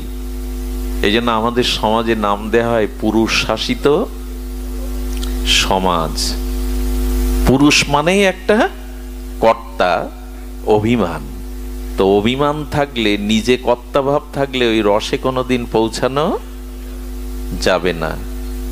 এই রসে পৌঁছাতে গেলে মহাপ্রভুই বলে দিয়েছেন। কারণ দেখবেন ওই রসের কোনো পুরুষ আকার বা প্রকৃতি আকার নেই। রসের আকার আছে কি? রসের আকার নেই। রস মানে প্রেম, প্রেম মানে আনন্দ। আরো একটা মজার কথা শুনুন, এই রস বা প্রেম এটা আস্বাদন একা হয় না। আচ্ছা, আপনারা সব চলে যান, বিদায় নেন, নিয়ে আমাকে এখানে একা বসিয়ে রাখুন, রস আস্বাদন হবে তো? রস হতে গেলে পতি পত্নী, রাধা কৃষ্ণ, জানকী রাম, দুটো কেন ওখানে? খুব মজার কথা, শাস্ত্র বলেছেন উপনিষদ, একাকী ন রমতে। একা কখনো রমন বা প্রেম বা আস্বাদন, ভালো করে শুনুন, একা কখনো রমন হয় না। একাকী ন রমতে, একা রমন হয় না। এই জন্য রস আস্বাদনের জন্য দুই তত্ত্ব লাগবে। দুই তত্ত্ব ছাড়া, এই জন্য ওই একই রস দুই ভাবে বিভাজন হয়েছে, রাধা কৃষ্ণ, সীতারাম, হর পার্বতী। একা রমন হবে না। কিন্তু এই রসের সমাপ্তি কোথায় জানেন? দুইজন ছাড়া রমন হবে না, দুইজন ছাড়া মিলন হবে না, দুইজন ছাড়া প্রেম হবে না। কিন্তু এই রসের বা প্রেমের পরিণতি কোথায় জানেন? পরিণতি হলো এই দুই তত্ত্ব রস মিশিয়ে এক করে দেওয়ার নামই হলো রসের চরম পরিণতি। দুই, যে যাকে ভালোবাসে, যার সাথে যার প্রেম আছে, সম্বন্ধেই রসের, সে কি করে জানেন? চিরদিন একটা অনুসন্ধানে থাকে তার সাথে। একেবারে দেখবেন মাঝে মাঝে ভক্তদের সাথে দেখা হয়ে এমন জোরে আলিঙ্গন করে, মনে হয় পাজর টাজর ভেঙে ওর মধ্যে ঢুকিয়ে নিতে যাচ্ছে বুকের মধ্যে। অনেক দিন পরে বাবা মেয়েকে পেয়েছে, 10 বছর পরে এসেছে, বাবাকে মেয়েটা এমন ভাবে জড়িয়ে ধরে যেন বাবার মধ্যে ঢুকতে চেষ্টা করেছে, সে হাড় গোড় ভেঙে ওর মধ্যে অস্তিত্বটাকে নিয়ে যেতে চাচ্ছে। প্রেমের চরম পরিণতি রসে। প্রেম দুই ছাড়া হয় না, একাকী ন রমতে। কিন্তু এক সময় অন্যের মধ্যে মিশে নিজের সত্তাকে হারিয়ে যাওয়ার নামই হলো রস। সেটাই বৃন্দাবন লীলার পরে নবদ্বীপ লীলায় হয়েছিল। ওই রাধা কৃষ্ণ প্রেম রসে মিলিত হয়ে, ঘনীভূত হয়ে এক হয়েছিল, তার নাম গৌর হরি। ওই প্রেমের পরিণতি, ওই হলো রসের চরম পরিণতি। যে যাকে ভালোবাসে তার মধ্যেই সে প্রবেশ করতে চায়। দুই থাকতে আর ভালো লাগে না, দুই থাকতে আর ভালো তার লাগে না। লাগে কি? মীরাবাইয়ের কি লাগলো? মীরা যখন চলে গেল না মেওড়া থেকে রাজস্থানে, একটু ভক্ত চরিত্র, মেওড়া থেকে রাজস্থানে যখন মীরা কম অত্যাচার সহ্য করেনি, মাধবী সখী বৃন্দাবনের, তবু কম অত্যাচার, কত কলঙ্ক, কত অত্যাচার সব সহ্য করে মীরা যখন চলে গেল, মেওড়াতে অনাবৃষ্টি দেখা দিল, ফসলহানি দেখা দিল, সবাই চিৎকার করতে লাগলো। দেখুন, গ্রামে যদি কেউ বৈষ্ণব হয় তার পেছনে লাগবেন না, শুদ্ধ ভক্ত হলে লাগবেন না, ভক্ত শূন্য বৈষ্ণব শূন্য হলে ওখানে বিধাতার অভিশাপ নেমায়। বিধাতার অভিশাপ নামে যখন রোগ আসতে লাগলো, অনাবৃষ্টি, দুর্ভিক্ষ, অনাহার, তখন সবাই কপাল চাওড়াতে লাগলো, মীরাকে আমরা বড় কলঙ্কিত করেছি, মীরাকে বড় কষ্ট দিয়েছি। মীরা বৃন্দাবনের পথে পথে সেই গিরিধারী লালের প্রেমানন্দে কখনো নাচেন, কখনো কীর্তন করেন, কখনো বিভাবিত হয়ে ঘুরতে থাকেন বৃন্দাবনের ব্রজের পথে পথে। তিনি এলেন মথুরায়, মথুরায় এসে শুনলেন তিনি দ্বারকায় গেলেন। দ্বারকার মন্দিরে মীরাকে ফিরিয়ে নেওয়ার জন্য মেওড়াবাসী যখন বললেন, মীরা মা ফিরে চলো মা, তোমার কারণে পুড়ে ছারকার হয়ে যাচ্ছে। আমার মনে হয় যেখানে ভক্তের চরণ ধুলি পড়ে না, যেখানে শুদ্ধ ভক্তের আগমন ঘটে না, সে মাটিতে কল্যাণপ্রদ বরাবহও কিছু হয় না। ভক্ত শূন্য হলে সে মাটি অভিশপ্ত হয়ে যায়। মীরা ফিরে চলো। আজকে প্রভাকাদ্দি আগ্রা আজকের অন্য দিনের আগ্রার মতো নয়। এখানের আকাশ বাতাস এখন দেবতারাও প্রার্থনা করে। এখানের আকাশ বাতাসে অনেক পবিত্র ঋষিমুনির আত্মা এসে ভর করেছে।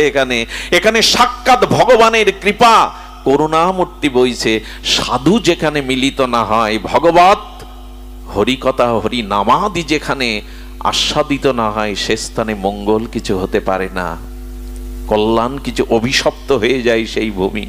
এই জন্য গৃহে যেখানে ভগবানের নাম সাধুগুরু বৈষ্ণবের চরণ ধুলিতে অনুরক্ত না হয়, সে গৃহ নয়, তা শ্মশান ভূমি।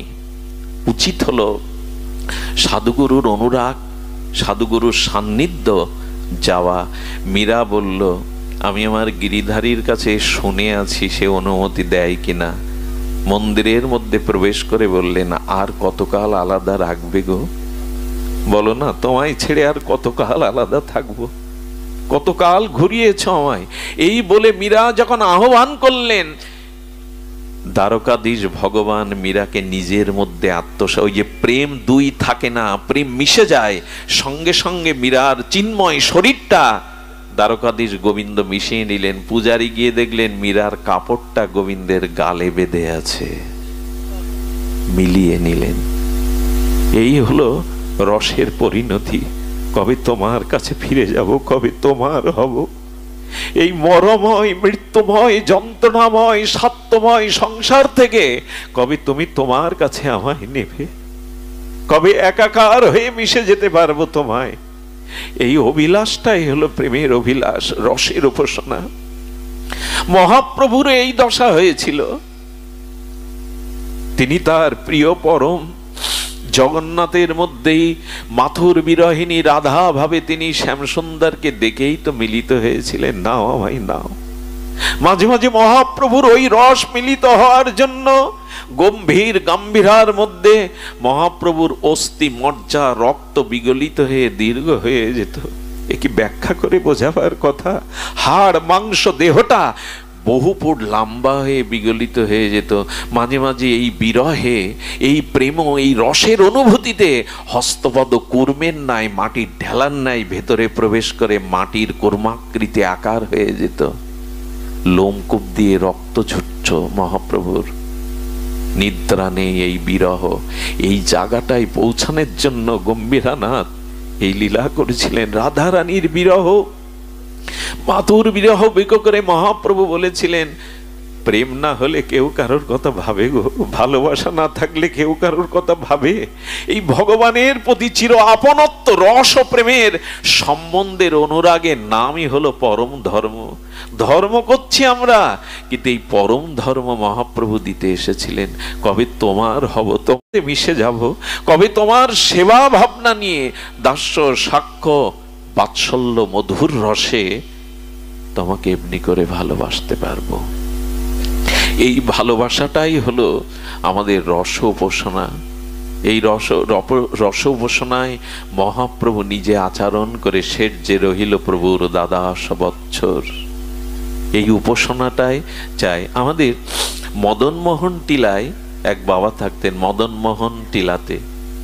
মদনমোহন টিলাতেই বাবা ছোটবেলা থেকেই বিরক্তি বৈরাগ্যময়। মদনমোহন টিলাটা গেছেন আপনারা যমুনার ধারে, সনাতন গোস্বামীর ভজনস্থলী। শুধু বৃন্দাবনে গিয়ে প্রেম মন্দিরে ছুটে যাবেন না, এই সব জায়গায় যাবেন যেখানে গোস্বামী পাদের অনুভূতি মেশানো আছে। প্রেম মন্দিরে যাবেন, বিখ্যাত প্রেম মন্দির, কিন্তু এদের স্থানে যাবেন, একটা অনুভূতি পাবেন ওই মাটিতে। এক বাবা থাকেন, তার উপাসনা কি জানেন? আহা, তার উপাসনা কিছুই না। ব্রজবাসীদের দুয়ারে দু চার মুঠো ভিক্ষা করে পেতেন, আর তার উপাসনা শুধু একটাই, চোখের জলের কান্না। কি বলে জানেন? রাধা মাধব, তুমি তো নিত্য লীলা বিহার করছো বৃন্দাবনে, আমি দেখছি না, মানে আমার অনুরাগ জন্মালো না, আমার উৎকণ্ঠা পিপাসা এলো না। আমাদের এই প্রেমটা, রসটা হলো পিপাসার উপাসনা, শুধু চোখের জল। তবে লোককে দেখানোর জন্য না, আড়ালে বসে বসে কাঁদেন, হে প্রিয়া, হে প্রীতম, তোমরা তো নিত্য লীলা করছো, কবে কবে দেখা দেবে, কবে দর্শন? এটা আবেগ নয়। আড়ালে মাঝে মাঝে ওই হারানো প্রিয়কে পাওয়ার জন্য যদি বুকে ব্যথা জাগে না, দুপোটা প্রেমশ্রু বিগলিত হয় না, আর কবে পাবো তোমায়? যাদেরকে পেয়েছি তারা আমার চিরদিনের সাথী নয়, তারা আমাকে বোঝে না, কবে তোমায় পাবো? রাত দিন ঝোপ ঝাড়ে বসে কাঁদে, মাদু করে ভিক্ষা করে খায়। এই কাঁদতে কাঁদতে কাঁদতে কাঁদতে অন্ধই হয়ে গেল, চোখের জল পড়তে পড়তে দৃষ্টিহারা হলো। একজন বলছে, গোসাই, এতটা বছর ব্রজের পথে পথে কেঁদে অন্ধই হয়ে গেলে, কি পেলে তুমি? বললো, দেখো, আমি অন্ধ হয়েছি, কিন্তু আমার প্রিয়া প্রীতম তো অন্ধ না। তারা যদি কখনো আমার দিকে একবার একটু দৃষ্টি দেয়, আমি অন্ধ হতে পারি, তারা তো অন্ধ না। একবার যদি কবে দেখা দেবে, কবে দেখা দেবে? একদিন বসে বসে ঝোপের মধ্যে ওইভাবে কাঁদছে প্রিয়া প্রীতমকে। রাধা মাধব লীলা তো নিত্য বর্তমান, চিরন্তন, অবিচ্ছিন্ন তৈল ধারার ন্যায় লীলা চলছে। যেতে যেতে রাধারানী থমকে গেছে। শুনুন খুব মন দিয়ে, মাত্র 60-70 বছর আগের ঘটনা বৃন্দাবনে। থমকে দাঁড়িয়ে গেছে রাধারানী, করুণার ময়ী তো তিনি। শ্যামসুন্দর বললেন, রাধে, দাঁড়িয়ে গেলে একটা কান্না শুনতে পাচ্ছ মাতো? ওনার কানেই যায় এটা, বিগলিত করুণার আধাত্য। বলছেন, একটা কান্না শুনতে পাচ্ছ প্রীতম? গোবিন্দ বললেন, আমি খেয়াল করিনি। বলো, কান পেতে শোনো, কাঁদছে একজন। আমার কি মনে হয় জানেন? খুব হৃদয়ের ব্যাকুলতা নিয়ে, উৎকণ্ঠা নিয়ে যদি হা গোবিন্দ, হা রাধে, হা গৌর বলে কাঁদেন, দাঁড়িয়ে যাবে। ভগবান সহ্য করতে পারে সবকিছু, ভক্তের চোখের জল সইবার মতো ক্ষমতা ভগবানের নেই। এখানে উনি পরাভূত হয়ে যান, ওখানে থমকে দাঁড়ান। গোবিন্দ বললেন, কানে আসছে, কে যেন কাঁদছে। রাধারানী বলছেন, কার জন্য কাঁদছে জানো? তোমার আর আমার জন্য। সারা জীবন কাঁদছে, তোমার আমার জন্য কাঁদছে। চলো না প্রীতম, চলো প্রীতম, চলো তাকে দেখা দিয়ে আসি। গোবিন্দ এলেন রাধারানীর সাথে। এসে গোবিন্দ ওনার কান্না ভুলানোর জন্য, দেখুন, গোবিন্দ ভক্তের চোখের জল সহ্য করতে পারে না। বাবাজিকে হাসাবে বলে এসে বলছে, বাবা, এভাবে কাঁদছো কার জন্য? স্ত্রী মরে গেছে? হাসাতে চেষ্টা করছেন গোবিন্দ। কণ্ঠস্বর শুনে মনে হয়, অনেকদিন তো বৃন্দাবনে আছি, এমন কণ্ঠ তো কখনো শুনিনি। যার জন্য চোখের এত দিনের পিপাসা, কি তার কণ্ঠ? বলল, না, আমার তো স্ত্রী নেই। তবে কাঁদছো কেন? রোগ শোক জরা ব্যাধিতে? বললেন, না, আমি রোগ শোক জরা ব্যাধির জন্য কাঁদছি না। তবে কাঁদছো কেন? কাঁদছি কি জন্য? তোমাদের বললে তোমরা কি উপায় করতে পারবে গো? তোমরা পারবে উপায় করতে? এ জীবনে একটি বারের জন্য প্রিয়া প্রীতমকে দেখবো বলেই তো সারা জীবন কাঁদছি, বলে দিতে পারো তোমরা? রাধারানী যেই শুনেছেন প্রিয়া প্রীতমের জন্য, রাধারানীর চোখ বেয়ে বিন্দু বিন্দু অশ্রু পড়ছে। শ্যামসুন্দর বললেন, রাধে তুমিও কাঁদছো, যাও ওকে কৃপা করো। রাধারানী এসে বাবাজির চোখে কোমল হস্ত বুলিয়ে দিলেন। যেই হস্ত বুলিয়ে দিলেন, এই প্রেমময়ীর হস্তের ছোঁয়া পাওয়ার সাথে সাথে দৃষ্টি ফিরে পেয়ে সেই যে যুগল মাধুর্য মূরতি দেখলেন, দেখার সাথে সাথে মূর্ছিত হয়ে পড়ে গেলেন। বেশিক্ষণ তো দেখা যায় না। মূর্ছিত হওয়ার পরে যখন সংজ্ঞা ফিরল, কি বলবো, গোবিন্দ ভক্তের চোখের জল ঘুচায় না, বাড়িয়ে দেয়। কান্নাটা সেদিন থেকে আরো 10 গুণ বেড়ে গেল, আরো 10 গুণ বেড়ে গেল। বাবাজি মহারাজ এসে বলছেন, এত কাঁদছেন কেন? বলে, দেখা না পাওয়াই ভালো ছিল। ওই রূপ যারা নয়নে দেখে, ওই রূপ দেখার জন্য তাদের কান্না ছাড়া, হাহুতাশ ছাড়া আর কিছু বাকি থাকে না। বাবাজি মহারাজ ওই যে কাঁদতে শুরু করলেন। আচ্ছা, রাধারানী কি তাকে আরো কাঁদাবার জন্য ওখানে দেখা দিলেন? বললেন না, এর 2 দিনের মাথায় বাবাজি প্রাপ্ত হয়ে গেলেন। রাধারানী তাকে চরণে নিয়ে নিলেন। ভক্তকে বেশি দিন দূরে রাখেন না, উনি দূরে রাখেন না। এই জন্য আসুন না, সংসারের জন্য, স্ত্রী পুত্রের জন্য আমাদের দুঃখ, ব্যথা, যন্ত্রণা, পিপাসা অনেক। কবে রাধা মাধবের জন্য এমন হবে, কবে রাধা মাধবের জন্য এমন হবে। এই জন্য ভাগবতকে ভালোবাসুন, সাধুকে ভালোবাসুন। এর মধ্যে দিয়েই আমাদের প্রাপ্তিটা আসবে। এই রসের উপাসনা মানে কি জানেন? বাজারে চোখের জল কিনতে পাওয়া যায় না গো। এই যে যজ্ঞের যত উপচার, উপাসনার যত উপচার, এটি পাওয়া যায় না, এটি মেলে না। এই জন্য তবে চোখের জল, উৎকণ্ঠা, বিরহ, এর সাথে হৃদয় লাগবে। শুধু তাকে পাওয়ার জন্য, তাকে চাওয়ার জন্য একটা সম্বন্ধ করে যে এই অনুরাগ, এই ভালোবাসা, একেই বলে রস উপাসনা, একেই বলে পরম ধর্ম। আমার বলবার অভিভাব ছিল এই পরম ধর্মের কথা। আমরা ধর্ম থেকে কবে পরম ধর্মের জন্য ব্যাকুল হব? তার জন্য এই ব্যাকুলতায় আমাদের জীবনে আসুক। অন্ধ বিল্বমঙ্গল চোখ অন্ধ করে দিয়েছিলেন, তোমাকে ছাড়া এ চোখে দেখব না। বৃন্দাবনের পথে পথে তিনি অন্ধ হয়ে ছুটে চলেছেন, আর বারবার সেই একটাই সঙ্গীত গেয়ে চলেছেন, আমার হাত ধরে তুমি নিয়ে চলো সখা, আমি যে পথ চিনি না। মনে আছে সেই ঘটনা বলেই আজকের পাঠ বিশ্রাম করি। সেই সরলার চম্পার কথা মনে আছে আপনাদের? অনেকবার আস্বাদন হয়েছে। 11 বছরের 2 যমজ বোন, সরলা এবং চম্পা। ভাগ্য হয়েছিল এক ব্রজবাসীর মুখে ভাগবত শ্রবণে। সেখানে কি বলছে জানেন? ওগো, কেউ যদি বৃন্দাবনের সাধু দর্শন পায়, তবে মহৎ সাধু দর্শনে গোবিন্দকে পাওয়া যায়। ভাগবতে এইটা ওরা বর্ষির মতো আটকে গেছে ওদের মনটা। বৃন্দাবনে গিয়ে যদি সাধু দর্শন হয়, সাধু কৃপা হয়, তাহলে গোবিন্দকে পাওয়া যায়, ব্রজেশ্বরকে পাওয়া যায়। সারা রাত না ঘুমিয়ে এই যমজ বোন, সত্য ঘটনা শুনুন, সরলা, চম্পা সারা রাত ঘুমায়নি। কেন জানেন? দিদি একজন বোন, দিদি কাল ভোরবেলা চল, পায়ে হেঁটে আমরা ব্রজে যাই।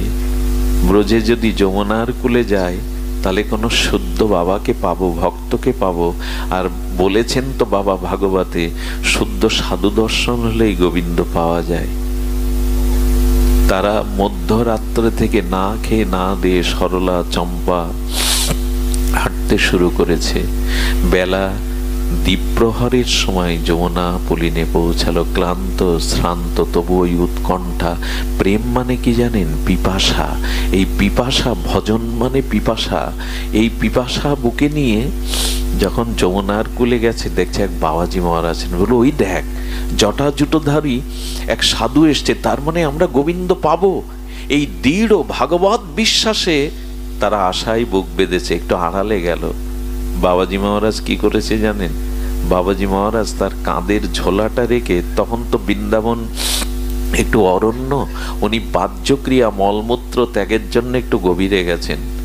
চম্পা বলছেন, সরলা দিদি, তুমি শুনেছি সাধু দর্শন হলে সাধুর পাত্রের মধ্যে ভগবান পাওয়া যায়, তুমি খুঁজতে যাকো, আমি পাহারা দিচ্ছি।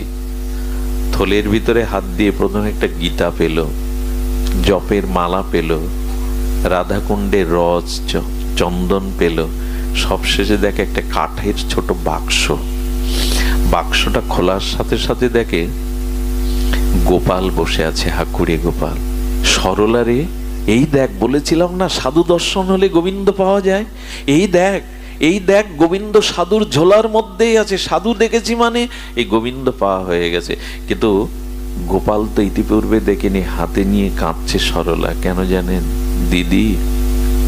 সাধুর জন্য গোপাল পেয়েছে, কিন্তু সাধু ভালো না, সাধু নিষ্ঠুর। বলো কেন? বলে দেখ, এই ছোট্ট কাঠের বাক্সে রাখতে রাখতে গোপালের পাটা ভাঁজ হয়ে গেছে।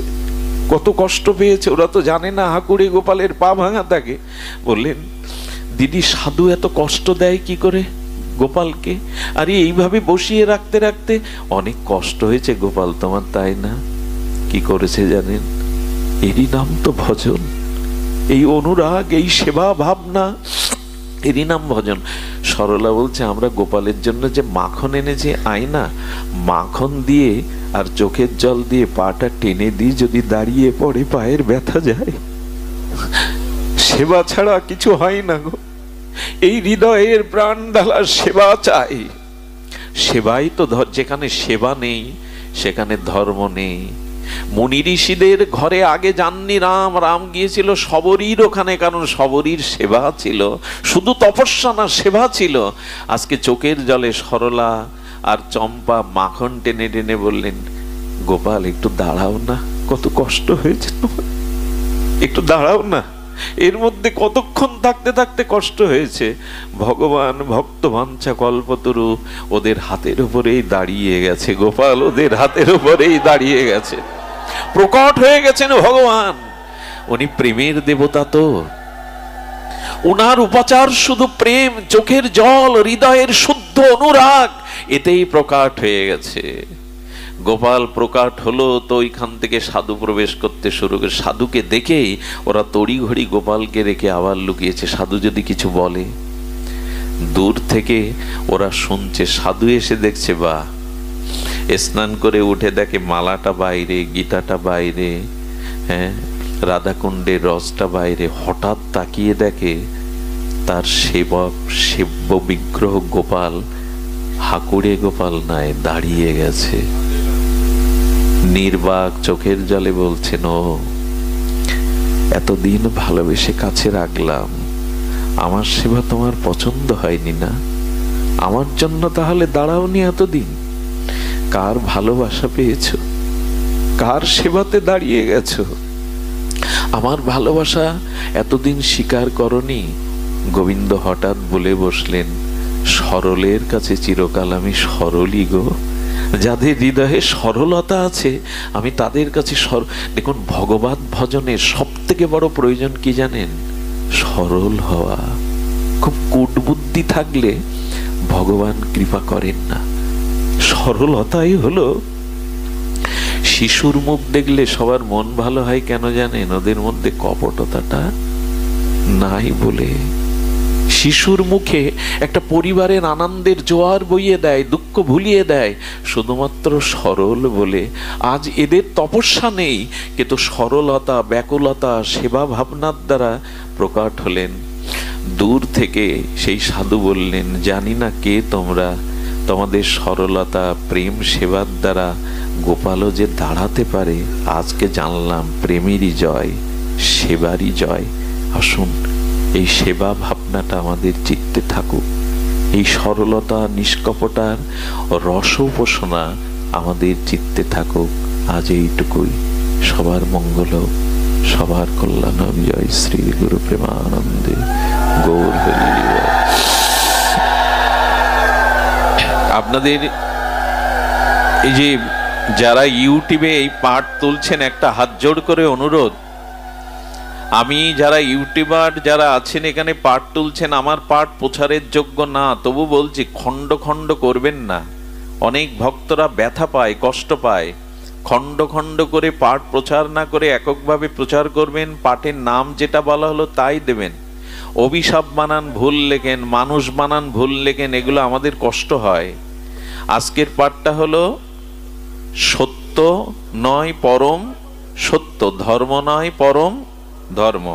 19শে পৌষ মঙ্গলবার 14ই জানুয়ারি চণ্ডীবর্দি মকসেদপুরে পাঠ আছে। এই জীবাধমের আসবার কথা আছে, সবাই নিমন্ত্রিত। যদি বেঁচে থাকি মহাপ্রভু কৃপা করবেন। নিমন্ত্রণ আছে আগামীকাল 2রা জানুয়ারি বৃহস্পতিবার সার্বজনীন কেন্দ্রীয় কালীবাড়ি গোপালগঞ্জ।